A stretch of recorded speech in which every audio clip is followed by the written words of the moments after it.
Welcome to It's More Than Grit, the CSIS podcast about the crucial role entrepreneurs play in the global economy. I am Mariana Campero. And I'm Andrew Schwartz. Join us as we hear stories of both triumphs and setbacks and how economic and policy environments across the globe shape their outcomes. Let's dive in and learn why being a successful entrepreneur takes more than just grit. For this episode, we had the pleasure of sitting down with Raj Koneru, the founder and CEO of Kore.ai, to discuss the opportunities and the risks associated with artificial intelligence. We learned so much during this fascinating interview, and we hope you do too.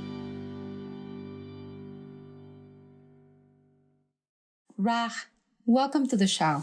What a pleasure to be able to have a conversation with what we consider a serial entrepreneur. Before you started Kore.ai more than 10 years ago, you had already built a series of companies, in fact, 2 of which went public.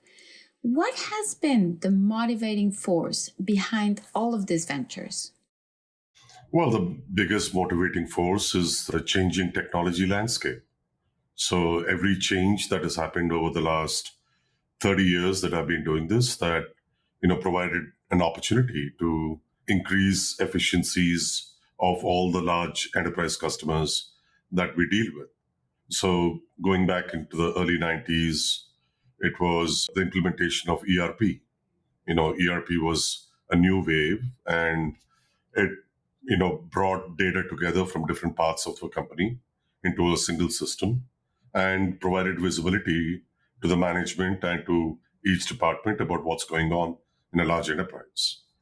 And then towards the late 90s, the internet boom came about. So clearly now data is available to everybody, knowledge is available to everybody, which provided an opportunity for enterprises to reach their customers much more easily and give them information and enable them to transact by creating web applications. And then the next wave was the mobile wave, with the smartphones. So people were tied to their desktops, and mobile provided them the ability to access information and transact, wherever they are, basically. And that's what we do today. And then, clearly what I saw when it came to this company is that, right from the beginning of computing, we have always interacted with a computer, by using a screen and a mouse and a keyboard. Essentially, we still do. But the computing infrastructure has become much more powerful. The cloud is now available very freely to everybody at very large scale. The cost of computing has come down, which then made the ability for these machine learning models to be available and in a cost-effective way brought about the whole AI boom, essentially. And there's been different waves that came along. Earlier models were limited, mostly focused on prediction. Now the large language models are more about understanding and generation. So if you think about, interacting with a computer without having to use a keyboard, a mouse, looking at a screen, whether it's a touch screen or not, and you can just speak, or you can just write a natural language query, and the computer can understand what you said, process it, and provide you the information. That is what I thought was the next wave of technology. So that creates additional opportunities in terms of experiences and automation for large enterprises. And that motivated me to create Kore.ai.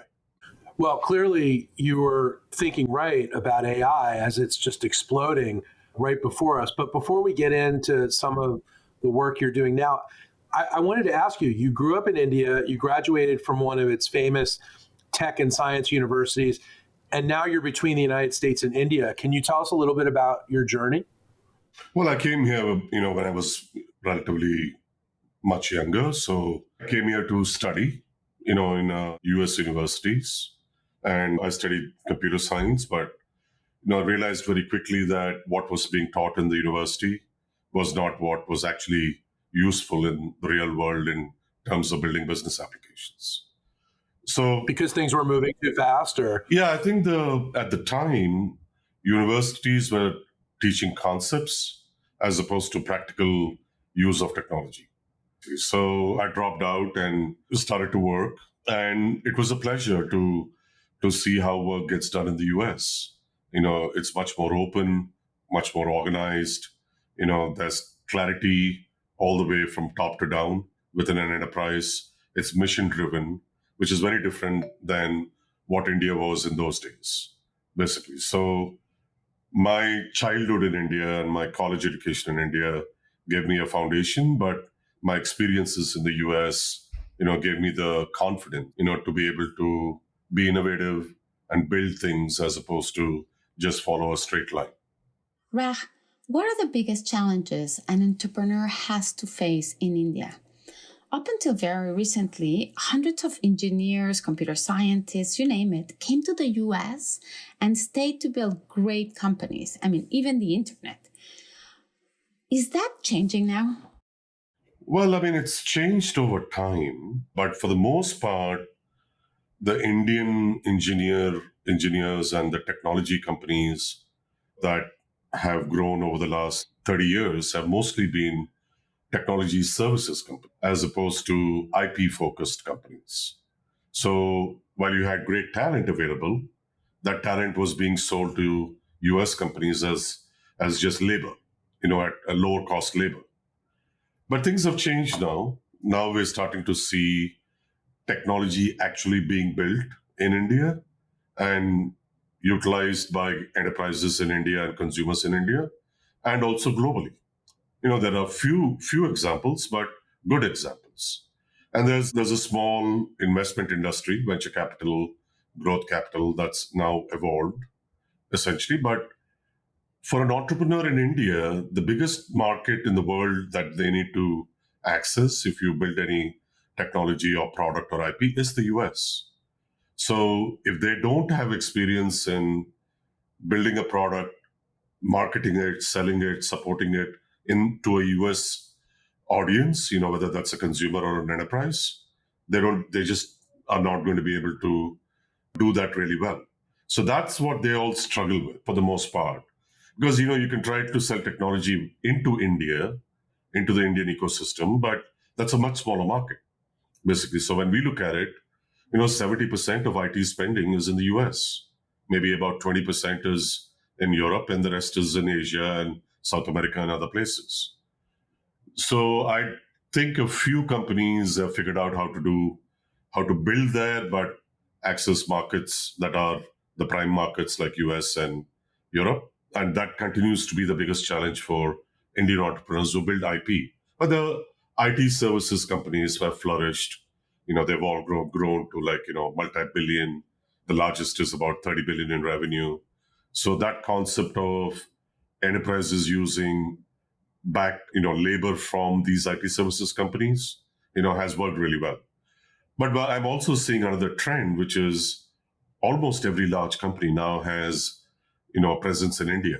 They have their own engineers. They don't, hire them from the IT services companies. So the big, tech companies already have very large R&D centers there, like Google and Microsoft and Amazon and others. But all the big banks, JP Morgan Chase and, Bank of America, and all of them have now established massive workforces there, which runs into tens of thousands. So I think the landscape is changing, but the Indian entrepreneur still has the challenge of figuring out how do I actually sell and support customers in the primary markets. So is that what makes the United States market so special? It's a prime market, but also this is a place we can do business, right?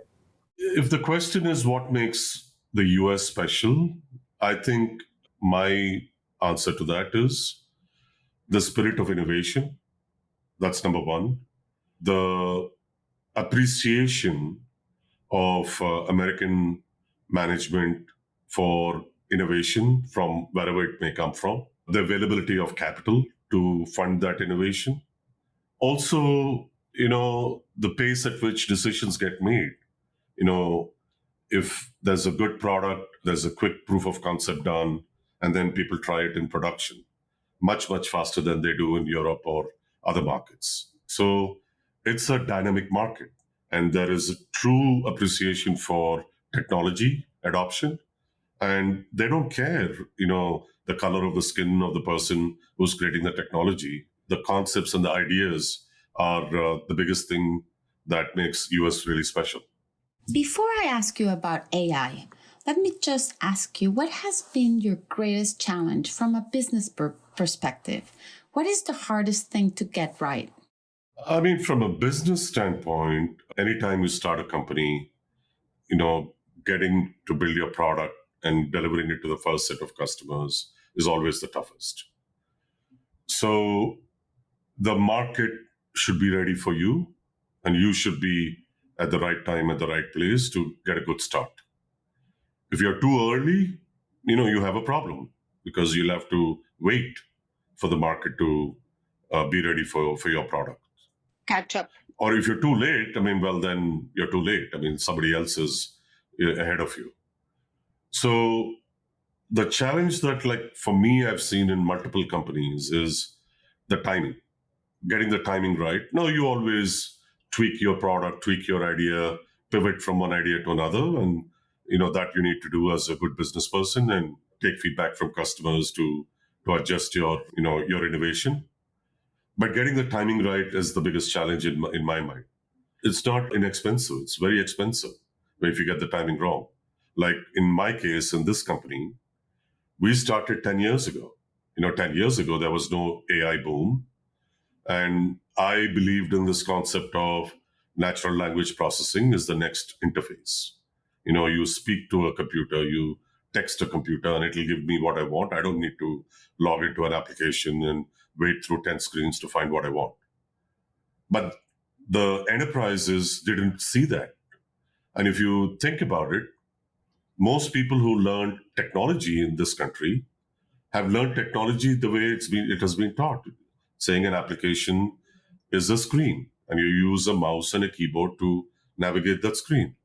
So language computing. 10 years ago, certainly nobody was talking about ChatGPT or artificial intelligence or any of that. You were really a pioneer. Yeah, but that cost me dearly in terms of having to wait it out, to let the market come to me. So that was the biggest challenge. One may have given up, and I may have thought about giving up at least a few times.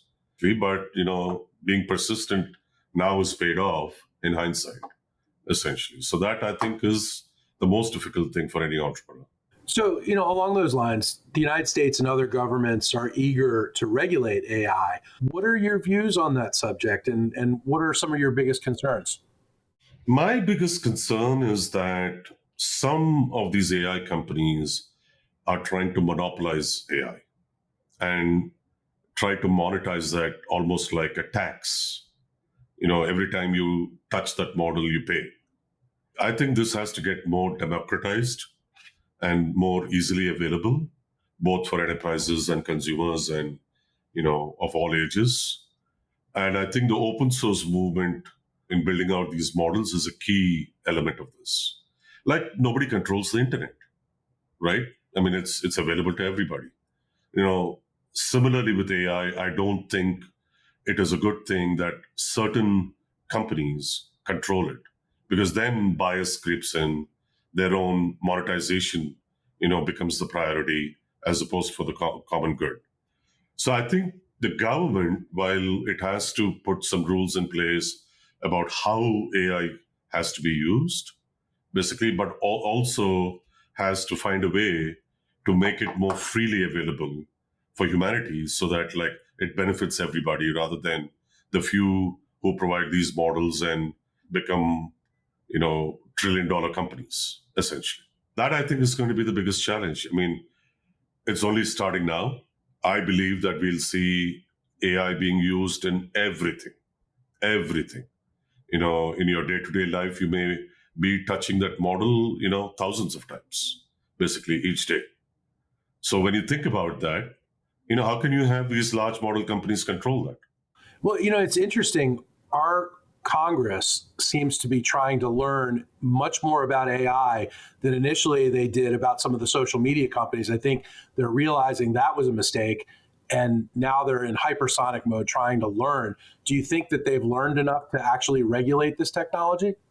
No, I don't think anybody has learned enough, leave alone the Congress. I don't think the tech ecosystem has really come to understand the extent it will be used and how it will be used and how it could be misused. So everybody is learning at the same time, saying what are the opportunities and threats associated with AI. So I wouldn't blame the Congress just yet. This is going to take a little more time before it becomes clear.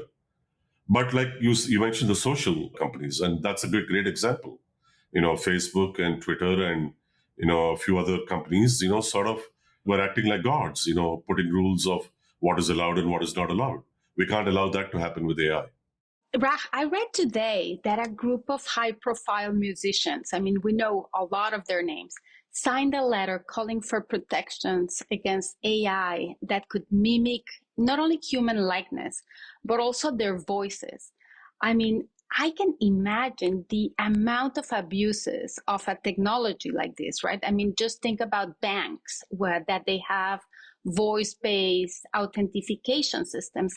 How can we advance with this technology and at the same time protect, society?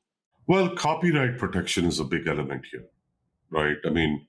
These models don't get self-created. You train them with data. And if they are being trained with copyrighted data, the people who own those copyrights, whether it's a song or a piece of text or whatever it is, have a claim. I completely agree that, this is an area where the legal system needs to define more rules, because, you can't just train a model with any of the singers, songs and voices and say, oh, now my AI can produce, something like this singer. Right. Basically, the input, was important and continues to be important. And therefore, I think the legal system has got to put some, barriers in place to not let the model companies, do that. You can't just take a song today and use it, right, without paying the singer. The same thing needs to apply to the model companies. So this is an area which is evolving, but you can't stop it, right? You can't stop a model from creating a beautiful song. Now the question is, in creating that song, was it leaning on somebody else's copyrighted song, basically? Right. So Right. I completely agree with... Is it too close to somebody else, Yeah, right? I completely agree with anybody who has created a piece of art in the protection for their, work, basically, and not let, these tech companies just, ignore them and use that and produce something which they can monetize, essentially. But when it comes to banks, if voices are generated, from a security standpoint, there are so many different ways you can enforce security, right? We are all used to today. What was your high school mascot, or which street did you grow up on? There's so many other ways to, verify that it is that user, not just the voice being generated. So I'm not so worried from that standpoint. But I think the concept of there's always input going in to create this model, and the model is producing this output. Well, there has to be some way to pay the people who provided that input. What do you see as some of the most exciting opportunities for AI in the coming years, both within your company and also just as a transformational tech? Well, the biggest thing I would say is AI is going to have, or the models are going to have so much information, basically, that a lot of things that we do today, become easier. For example, when you think about it, we as individuals or we as people working in a company, we spend an inordinate amount of time searching for stuff, basically, all the time. There's a search bar all day long. It's almost like breathing now. And that can get simplified with AI, right? Because you can state what you want, it'll go do the job, find what you want, and bring it back to you. So those kinds of efficiencies, whether it's a business application or it is you as a consumer, makes it much, much more productive for people, and people can focus on what they're good at, essentially. Like, I have to write an email to all my employees within my company. I know what I want to say, but it takes me 30 minutes to sit there and put it in the right words and do all that. Well, I just want to tell the model, look, this is what I want to say, craft it for me.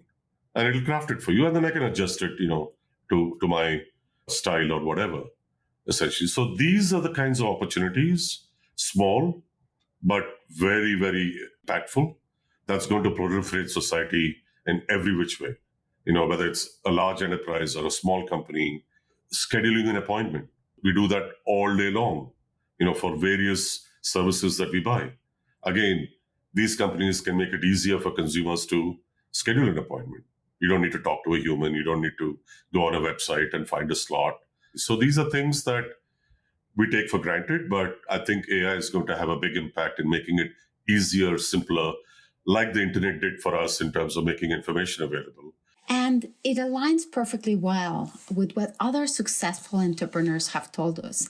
I mean, what we have seen is that their motivating force is really not about being successful or rich, but rather focused on solving a very specific problem that might benefit their customers, but even maybe the whole world. And that is what we are focused on as Kore.ai. We are building the tools and the platforms to give to these enterprises to take advantage of the models that are out there to build their business use cases on top of our platform. So if you think of the models at the bottom of the stack, and the models are sitting on some kind of cloud, essentially we are that layer above the models where the tools, the platform on which you build your application and then make that available to your audience.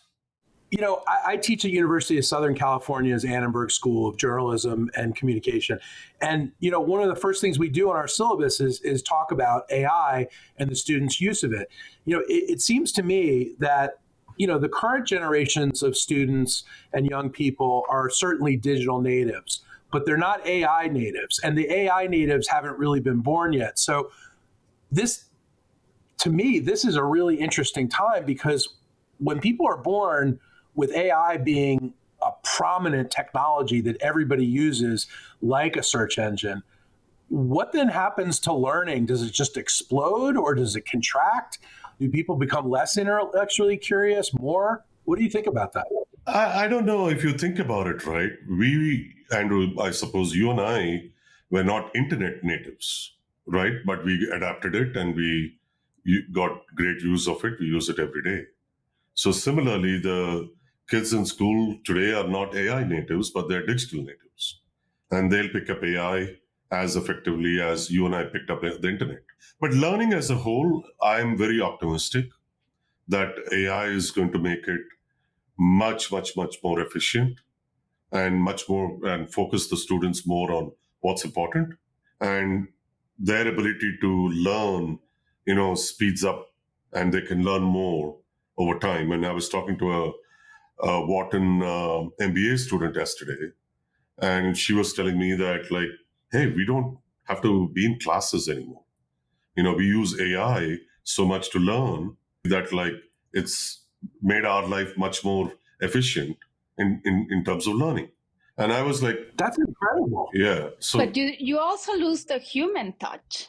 Well, so it gives you more time back, right? So use that time to, socialize. So I'm very optimistic that AI is going to help students a lot more than, there's the optimistic view, and then there's the pessimistic view, right?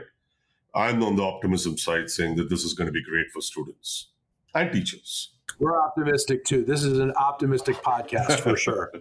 Yeah, completely. First of all, thank you so much for thinking that I am a digital native. No, I was not born with the internet, so I take that as a compliment. But Raj, in what industries are you focused on, and sort of what do you see sort of the impact that AI might have on those industries? We focus on those industries which have those companies and those industries which have large consumer power. consumers as customers.